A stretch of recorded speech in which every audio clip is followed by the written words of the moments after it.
सबनी दोस्तन के मुबारकबाद पेश करियां थो जो अल्लाह ताला तव्हां के हिन सादत वाले प्रोग्राम में अचण जी तौफ़ीक़ नसीब फरमाई है।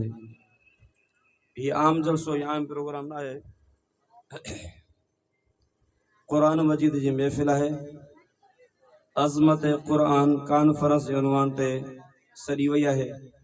यकीनन उहे ही आया आयो जेके कुरान जा आशिक आयो, उहे ही आया आयो जिनके कुरान से मोहब्बत है, जेके पंजे बच्चन के कुरान जा हाफिज आलिम बनाना चाहियो था, जिन जी मोहब्बत है। बहरहाल इससे ते अहले इल्म अज़ीम शान शख्सियतों तशरीफ़ फरमा हैं। शेखुल मुहद्दिसीन उस्तादुल उलमा जेके माही चवा समेन हज़ारे उलमा जा उस्ताद हैं।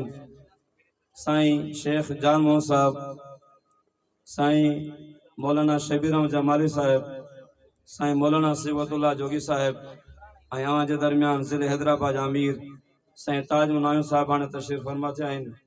असांजा उस्ताद मोहतरम साईं कारी गुलाम मोहम्मद जोगी साहब, हाफिज़ मोहम्मद आज़म जहांगीरी साहब, मौलाना नईमुल्लाह जमाली साहब, मौलाना इल्मुद्दीन सुमरो साहब, साईं मौलाना एहसानुल्लाह साहब हाले जी, काफ़ी बुजुर्ग आहिनि। साईं मोहम्मद कासिम साहब गिलार साहब, दोस्त दिल में न कजो, काफ़ी दोस्त आहिनि जेके जिन जी मोहब्बत असांजे दिलनि में घर करे वही है।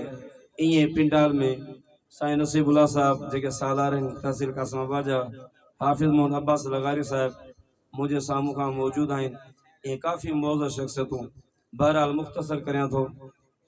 ही शोरा गोठ आदि जाम शोरो ही हिकिड़ी पंहिंजी तारीख़ रखे थो। ही पासे वारा ॿुधो कोई शोरा न थे। ही तारीख़ कहिड़ी रखे थो? ही गोठ पाकिस्तान खां पहिरीं जो क़ाइमु आहे, पाकिस्तान खां पहिरीं जो क़ाइमु आहे। ही गोठ पाकिस्तान जे क़याम खां पहिरीं खां वठी अॼु पहिरीं दफ़े हिन गोठ जी हिन सरज़मीन ते हाफिज़ कुरान बणजी करे ॿार पैदा थिया आहिनि, जिन जी दस्तार थी रही है। चओ न सुभान अल्लाह। ही सआदत हिन सरज़मीन जे लाइ आहे। क़याम पाकिस्तान खां पहिरीं खां वठी अॼु ही पहिरियों मौक़ो आहे जिन में हिन गोठ जा ॿारड़ा बि ऐं मुसाफ़िर ॿार परे जा आयल बि कुरान जा हाफ़िज़ बणिया आहिनि। हाणे हिन वक़्त में तव्हां दुआ करियो अल्लाह ताला इन्हनि खे वरी आलिम थियण जी तौफ़ीक़ नसीब फरमाए। ऐं ॿिया जेके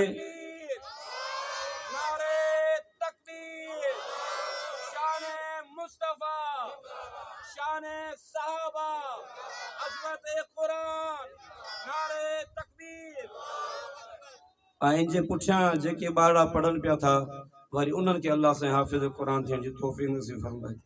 ऐं तव्हां जेके मौजूद आहियो चओ अल्लाह से तव्हां सभिनी जे बच्चन के कुरान जा हाफ़िज़ भी फरमाए।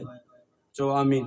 आलिम भी फरमाए, नेक ऐं सालिह भी फरमाए, दीनदार भी फरमाए, दीन जी खिदमत करण वारो भी बणाए। बहरहाल दस्तार जो अमल शुरू था करियूं।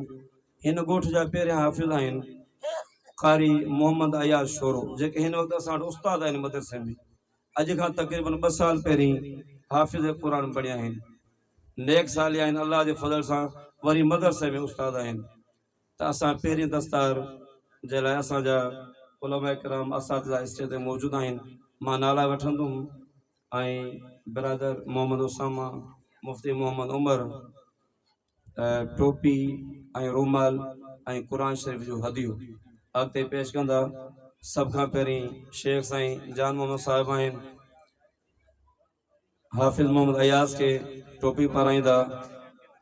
साईं ताजमो साहब आहिनि, साईं जोगी साहब आहिनि, सिबगतुल्लाह साहब, साईं उस्ताद मोहतरम साईं कारी गुलाम साहब आहिनि। ये आलिम सब वारा बुजुर्ग थोड़ा वेझा थियो तव्हांजी दुआ है तो इन दुआ सां वरी अल्लाह से इनके आलिम पैदा करे। साईं इल्मुद्दीन सुमरो आहिनि, साईं मोहम्मद कासिम साहब आहिनि, दस्तार जे अमल में शरीक थियनि। साईं नईमुल्लाह जमाली साहब आहिनि, हाफ़िज़ आज़म साहब आहिनि। इहा तव्हांजी दुआ है।